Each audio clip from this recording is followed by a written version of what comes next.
Book 1, Law of Salimi Chapter 25. This chapter is titled, I do what I say and I say what I did.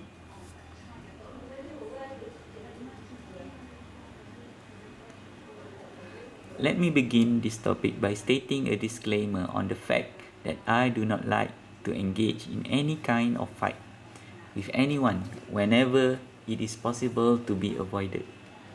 However, when someone decided to prey upon me or accuse me of something while I know with absolute certainty that I do not commit any crime or wrongdoing, I never back down from any challenge from anyone. I repeat, I never back down from any challenge from anyone. I hate to be involved in any conflict, but when someone intentionally attacks me, I will react in ways to demonstrate to that individual why people are advised not to mess around with me. If you have any proof that I made a mistake, approach me in accordance to the teaching of Islam. Do not try to attack me directly, especially in front of the public, with intent to humiliate or cause any harm towards me. This statement or disclaimer here is not a warning or a threat to anyone. It is a promise. Just like the Bob Genius lecturer always said, I do what I said and I say what I did. This motto has been implemented to my lifestyle when I am protecting the truth and justice. As explained above, I never wish to harm anyone and would avoid doing so whenever possible. However, if you clearly wish to challenge me, I will respond with haste. So, here we go with the story of this chapter. This story will explore the people who came with intent of causing harm towards me. Let me say that throughout my life, as a student at UiTM campus Manggatal, I had a few students and lecturers who consider me as friends, while the rest of them were categorizing me as their enemy for many reasons, known mostly to them alone. I do not engage any of them who saw me as their enemies, especially those who never start anything towards me. I just ignore them. Nonetheless, out of the massive amount who saw me as their enemies, a few of them were actually stupid enough to decide to engage me in battle of war. This does not refer to actual physical fight, but simply attempts to cause harm or humiliate me in front of students at the campus. As the disclaimer stated above, I would do my best to avoid any conflict. But when the attacker were intentionally trying to cause me harm, I do respond to attacks. One of the challenges comes from the staff of UiTM campus Manggatal. He was the most suspicious person who might be responsible for sending spies to my room in order to find out whether I was doing anything wrong, if I was actually studying, or possibly gather any proof and evidence that I had committed any wrongdoing behaviors at the campus. Honestly, I did nothing that was against the rules and regulation of university law that was applied to UiTM campus Manggatal. After some time, it seemed that he failed to obtain any evidence that might be used against me. Even the accusation that I was cheating to achieve my CGPA was never been proven by him or anyone else, which was due to the fact that I never cheated. Unless you consider studying during my semester break as cheating, I did not break any law at the campus. After failing to prove anything against me, he finally appeared at Islamic Center of the campus, where I was there with several of my friends. We were discussing on handling student activities and events that had been done in accordance to the rules of the university. When he arrived, he summoned all of the students in the meeting room and starting to attempt in accusing me with politically related accusations. I guess that he assumed that I was spreading political teachings to other students because of the way that I dressed, which appeared to be Islamic. As I said, I do not attack. As I said, do not attack me without any proof, because I will absolutely respond back. Since he had no evidence, he started to ask me questions in front of my friends, possibly with the intention of trying to threaten or scare me into admitting that I had been involved in spreading political thinking, which I never did. I knew back then that he never had any evidence, because if he already had any solid proof against me, I would already been officially accused and then would be required to attend the university court for committing such crimes.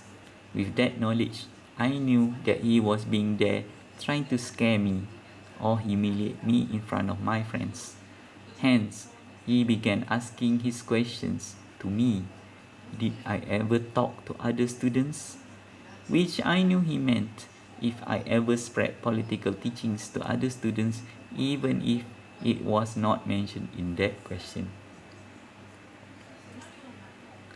I did not feel threatened from him in any way possible because I was acting within the law of the university. I knew that he cannot even touch me without any evidence. In fact, at that time, I did not feel any amount of aura coming from him. To me, he was harmless.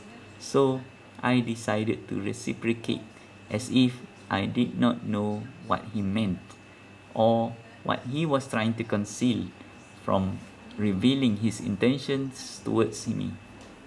He clearly intended to accuse me of spreading political thoughts to other students, which I knew that I never did in my life. I replied to his response as if I never knew anything. I answered, I had a mouth. Of course I talked to students. He knew that I was pretending, so he began to clarify his question while still trying to conceal his intention. He asked me, I mean, have you ever teach other students things? I replied, no. I am a student. I am not a lecturer, so I did not teach. Instead, I learned. He saw my dumb answer while starting to get agitated, seeing my smirk. Some of my friends were unable to control their giggle. He began to ask more direct questions after realizing that I would never admit to his vague accusations. Did you ever speak to other students about political thinkings of opposition parties? He began asking me in a sterner manner. Hearing that he started to be more serious, I also replied with slightly serious answer. I am only 18 years old and not even able to vote yet. How am I capable to spread political thinking?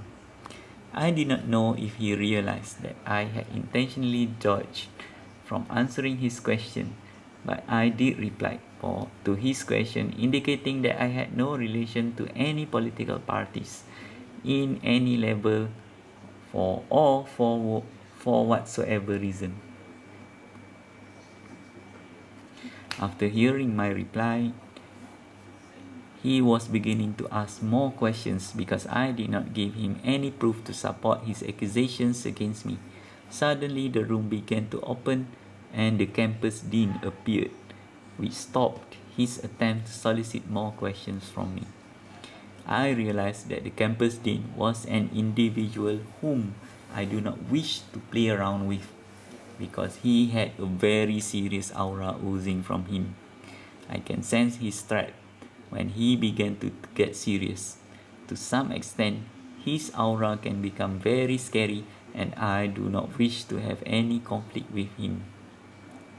any conflict against him. After after failing to gather any evidence from me, this person began invoking some rules of the university that allowed him to confiscate anything that was suspected to contain any evidence against me. Later, he realized that I had nothing with me except study notes, which was very obvious did not contain any incriminating evidence inside them. Hence, he cannot do anything that actually harmed and directly hurting me. He felt very dissatisfied and refused to go away from the Islamic Center without any form of success. So he decided to confiscate a computer that belonged to my friend, which seemed to be done out of spite against me. I hate being attacked by anyone, but it was more hurtful for me when someone decided to harm my friends in order to hurt me. His decision to confiscate the computer of another student who happened to be friends with me became known throughout the campus. After that event, this particular staff became my official enemy. He would start to do anything possible to stop my development and pursuit of knowledge at UiTM campus Magatal.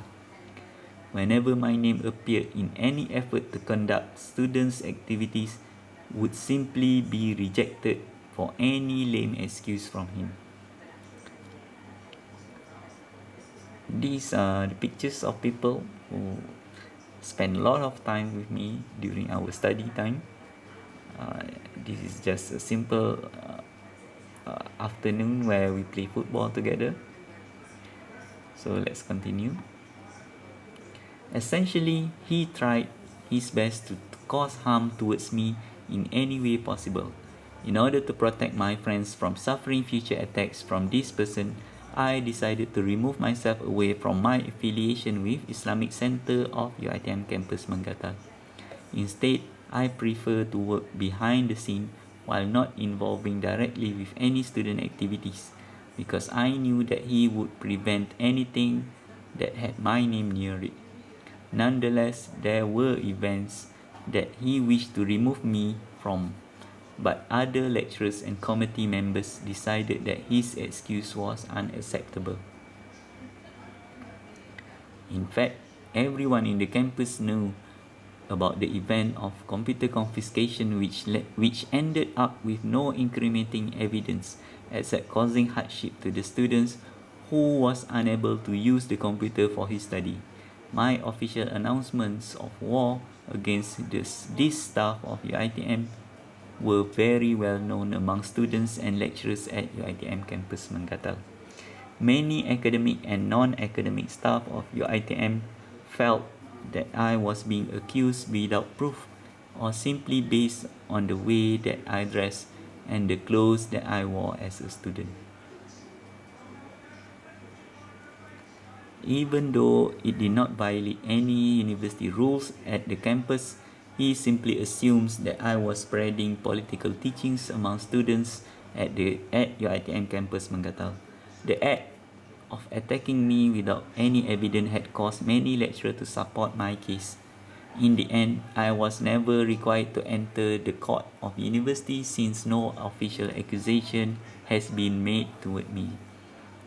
Nonetheless, this conflict had made my life more challenging as a student at UiTM campus Mangatal, and it was an annoying distraction to my studies at the campus. However, I am grateful because this challenge teaches me to control myself and my actions to adhere within the teachings of Islam. In my third semester of my study, this student tried to attack me again by spreading certain rumors that I was trying to cause problems between peers mentors, and which I joined, and the student representatives council that consisted of my friends. Soon, the rumor began to spread viciously and began creating stresses between the two groups. So to resolve the issue, I directly request a secret meeting with the council to ascertain what exactly was going on. After hearing the real story from the council, I began talking to the campus dean regarding the issue. While the conversation was ongoing, this particular staff suddenly made himself available and joined our conversation. Next, one of the council students also joined our conversation. One particular part that I remember in that conversation was the fact that this particular staff had told the student council with a different story, while during the conversation he began uttering another story. I heard it and managed to catch his mistake. At that particular time, if I decided to exact revenge upon him, I would just highlight the incongruence of his stories, indicating that he clearly lied to me and the student councils. I told myself that I should take the chance and reveal that he had lied to cause problem. However, a part of myself told me that it was not how Islam encourages a person to behave. In Islam, a person was discouraged from causing harm or humiliate others. Due to that, I made the decision to forgive him because he was acting stupid or lack of knowledge in his action. If you had watched the movie Fearless in 2006, that revolves about Huo Yuanjia, who was played by Jet Li, you should be able to see how the story explores how Huo Yuanjia finally realized that in order to become the strongest, one must learn to not deliver the killing blow to an enemy. The act of stopping and restraining our own power is the key towards achieving peace. I felt that by not exposing my enemy, I had learned restraint and control over myself. I had managed to learn that was what was later explored in the movie Fearless in 2006. This experience teaches me to be kind to my enemy instead of exacting revenge or causing maximum damage to him. This concept was also explored in the anime Law of Salimi, which in fact I believe to have originated from the examples practiced by the Holy Prophet Muhammad sallallahu alaihi wasallam, who always used kindness towards any enemies, even one who tries to kill the Prophet. I felt that by choosing kindness towards my enemy, I am walking towards practicing Islam as a way of life. I learned to be kind and merciful to everyone, specifically towards my enemy. This particular story about me not choosing revenge upon him was never made known to anyone, especially at your ITM campus Manggata. It was because the decision and realization happened in my mind and in my heart. The reason that I included the story here was to share of my realization about responding to enemy attacks with kindness. I felt that revenge was never meant for a human being to use as a weapon, especially because it was not in line with the teachings of Islam.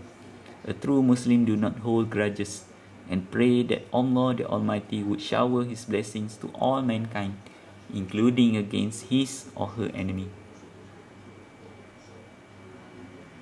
In cases where my enemies manage to cause harm towards me, I would try my best to endure them and be patient about it.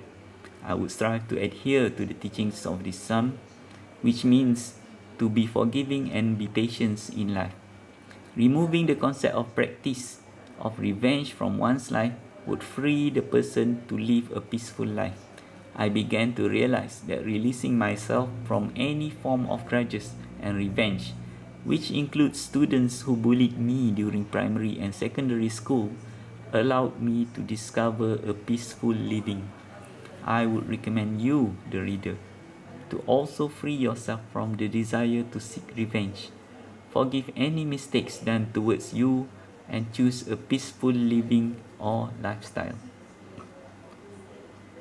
Trust me, your life will be much better and your heart will be happier and thankful for doing so. Life is too short to bind yourself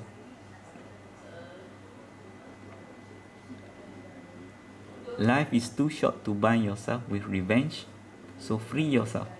Enemies be gone, peace welcome. That ends the chapter of 24. Thank you very much for listening and watching this video, and hope to see you again in the future chapter. Thanks.